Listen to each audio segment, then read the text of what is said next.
ते फलं चैतद् द्विजतां सिद्धिपूर्विकां वेदादित्यधिकारस्य सिद्धिर्षिभिरीरिता। यज्ञोपवीत संस्कार के द्वारा बालक द्विज की श्रेणी में आ जाता है तथा उसे वेद के अध्ययन का अधिकार प्राप्त हो जाता है। कूटजन्मार्जितं पापं ज्ञानाज्ञानकृतं च यत् यज्ञोपवीतमात्रेण पलायन्ते न संशयः। करोड़ों जन्मों के ज्ञात और अज्ञात जो पाप होते हैं वो यज्ञोपवीत धारण करने से नष्ट हो जाते हैं। ब्रह्मणोत्पावितं सूत्रम विष्णुना त्रिगुणीकृतं रुद्रेण तु कृते ग्रंथि सावित्र्या चाभिमंत्रितम्। ब्रह्मा जी के द्वारा इसका निर्माण किया गया, विष्णु द्वारा त्रिगुणित किया गया तथा रुद्र भगवान के द्वारा इसे ग्रंथि प्रदान की गई।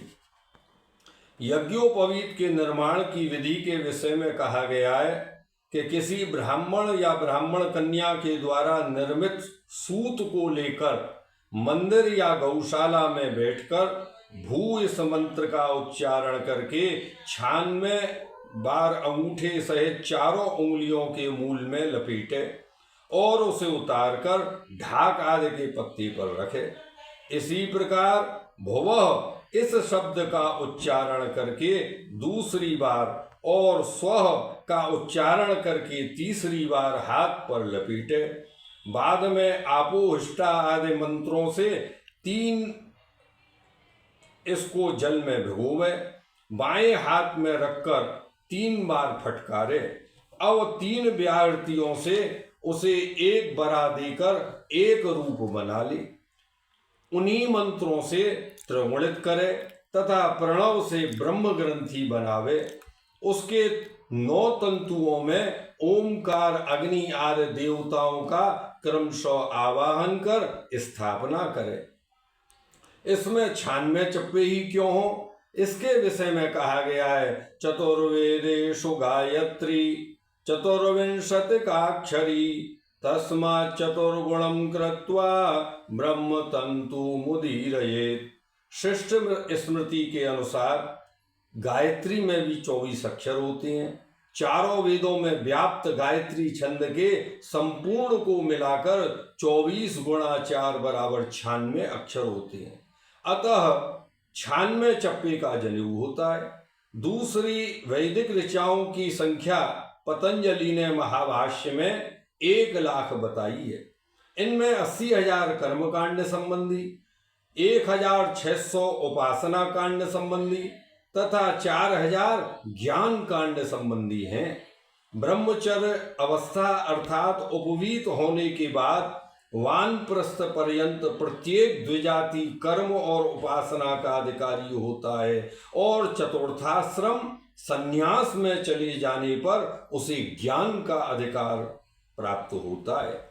वेद की इस मर्यादा के अनुसार उपनीत होने वाले व्यक्ति को 96,000 वैदिक ऋचाओं का ही अध्ययन का अधिकार प्राप्त होता है। अतः इस परिमाण में भी 96 चप्पे होना युक्ति युक्त लगता है।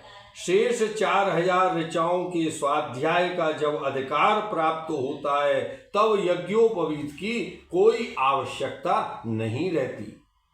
इसकी मोटाई सरसों की फली की तरह होनी चाहिए। अधिक होने पर यश का नाश तथा कम होने पर अर्थ हानि होती है।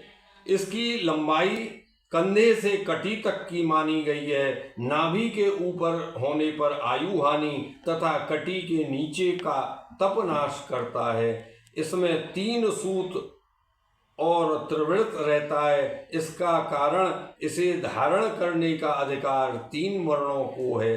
साथ ही इसे ब्रह्मचारी, गृहस्थ एवं वानप्रस्थ 3 आश्रमों में ही धारण करने का विधान है। इसमें 9 तंतुओं में 9 देवता निवास करते हैं जिनका गुण इस प्रकार है।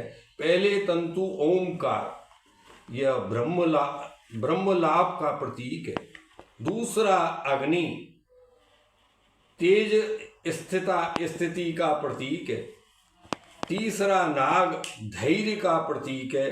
चौथा चंद्रमा आह्लादकत्व का प्रतीक है। पांचवें पितृगण स्नेह के प्रतीक हैं। छठे प्रजापति प्रजापालन के प्रतीक हैं। सातवें वायु शुचित्वता के प्रतीक हैं।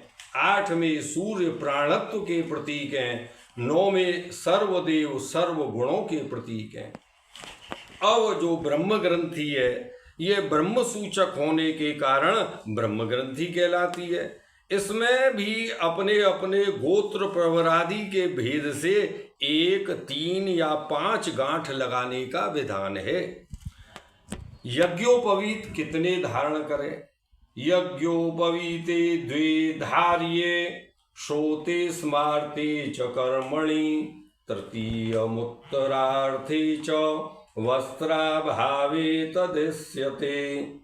हेमाद्रि के अनुसार ब्रह्मचारी को 1, स्नातक को 2 या अधिक, श्रोत स्मार्त कर्मों की निष्पत्ति के लिए 2 यज्ञोपवीत धारण करने चाहिए। स्त्री के आ जाने पर 2 यज्ञोपवीत धारण करें। यदि उत्तरी वस्त्र न हो तो पूजन आदि में तीसरा यज्ञोपवीत भी धारण कर सकते हैं। अपवित्र अवस्था में शौचादि जाने में इसे कान पर रखा जाता है, क्योंकि दाहिने कान में आदित्य रुद्र आदि देवताओं का वास होने से ये क्षेत्र पवित्र रहता है। अतः शरीर का अन्य भाग जहाँ अपवित्र हो जाता